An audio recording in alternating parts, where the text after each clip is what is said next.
Waalaikumsalam warahmatullahi wabarakatuh. Oke, selamat siang semuanya teman-teman. Selamat siang. Masih sehat? Oke.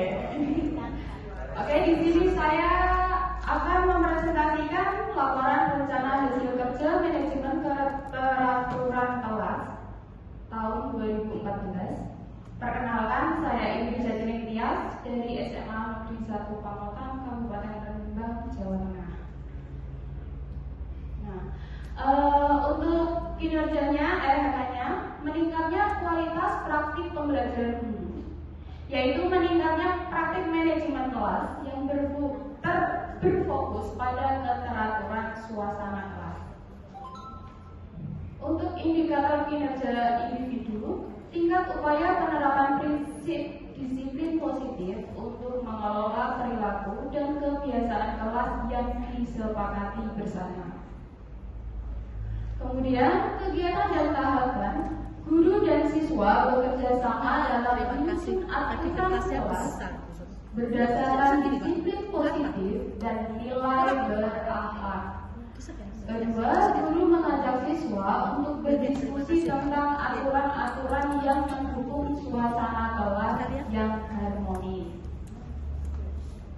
Untuk output kegiatan, kesepakatan kelas yang disepakati bersama, rasa kepemilikan siswa terhadap aturan, penerapan disiplin positif dalam aturan kelas, komitmen bersama guru dan siswa. Nah, untuk actionnya, yang pertama saya siapkan adalah menyiapkan kelas untuk menulis pendapat dari siswa.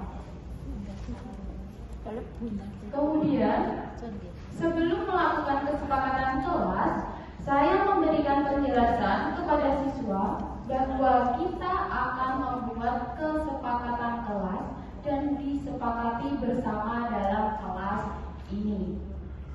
Untuk yang ketiga, mengkondisikan siswa untuk membuat kesepakatan kelas dan menyimpulkan secara bersama-sama. Ini untuk dokumentasinya. Di situ saya mengarahkan ke anak, kemudian anak menempelkannya di papan tulis, kemudian bergantian menempelkan di dinding. Yang terakhir adalah membuat kesepakatan kelas. Ini kesepakatan kelas di kelas yang tadi saya tampilkan videonya. Yang pertama, mereka ingin menjaga kebersihan kelas bersama. Kemudian bekerja sama dengan teman sekelas dengan baik dan jujur. Maksudnya di sini adalah mereka saat melaksanakan ulangan itu tidak curang. Makanya di situ dengan jujurnya. Untuk dengan baiknya saling tolong menolong, saling bekerja sama saat berkolaborasi.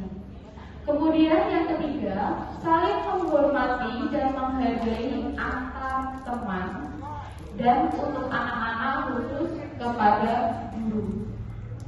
Yang keempat, menjaga kenyamanan kelas saat pembelajaran. Di sini menjaga kenyamanan kelas saat pembelajaran itu seperti ini. Ada kalanya anak dipanggil dan temannya dari luar, dia langsung keluar. Nah, di situ diminta anak harus izin terlebih dahulu kepada guru di dalam kelas untuk keluar menemui temannya, seperti itu. Untuk yang kelima, mengerjakan dan mengumpulkan tugas tepat waktu sesuai kesepakatan. Oke. Untuk miskonversi dari kesepakatan kelas itu adalah di dalam kesepakatan kelas yang atau budaya positif yang beredar di masyarakat itu penerapan budaya positif berarti tidak ada aturan atau konsekuensi. Itu kurang tepat ya, karena di dalam kesepakatan kelas jika ada anak yang melanggar itu juga akan dilakukan restitusi atau pemanggilan untuk menguatkan dari kesepakatan yang telah disepakati bersama-sama, seperti itu. Kemudian yang kedua, miskonsepsinya, Dengan membuat keyakinan kelas itu harus ditempelkan. Begitupun seperti itu tidak berlaku untuk kesepakatan kelas. Karena kesepakatan kelas yang saya pahami adalah dia harus diingat, bukan hanya ditempel.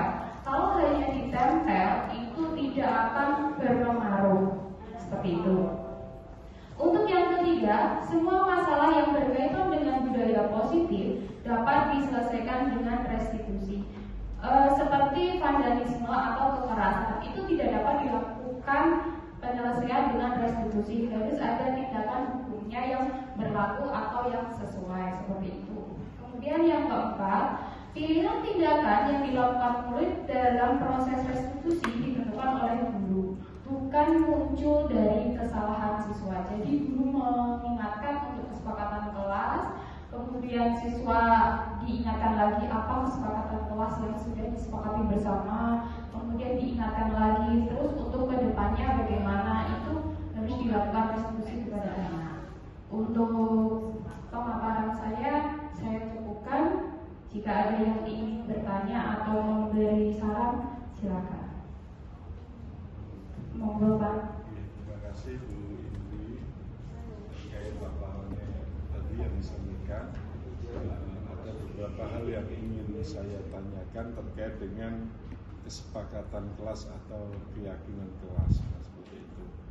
Tadi prosesnya saya lihat dari mulai awal, tengah dan akhir sudah cukup bagus. Nah, kemudian saya ingin menyoroti terkait dengan kesepakatan kelas ini, apakah ada satu perilaku yang dianjurkan dan yang kedua adalah perilaku yang tidak dianjurkan. Kalau dalam platform Merdeka Mengajar kan seperti itu, di keteraturan kelas atau di disiplin positif itu ada beberapa perilaku yang dianjurkan dan tidak dianjurkan. Nah, yang menjadi pertanyaan saya adalah bagaimana yang Ibu lakukan ketika membangun atau membentuk sebuah kesepakatan kelas terkait perilaku yang tidak dianjurkan, namun akhirnya jenengan bisa membangun menjadi sebuah perilaku yang dianjurkan. Terima kasih. Izin jawab ya Pak. Untuk perilaku yang dianjurkan di dalam kurikulum Merdeka itu kita sebaiknya tidak menggunakan kata negatif atau jangan. Ibaratnya seperti ini, contoh, jangan membuang sampah sembarangan. Kita ganti kalimatnya, buanglah sampah pada tempatnya. Kemudian ada lagi di kelas, ada guru sedang duduk di teras, kemudian anak berlari.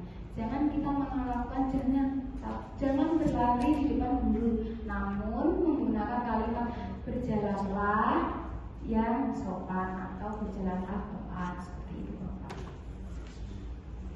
Ada lagi teman-teman? Cukup? Jika cukup saya cukupkan. Wassalamualaikum warahmatullahi wabarakatuh.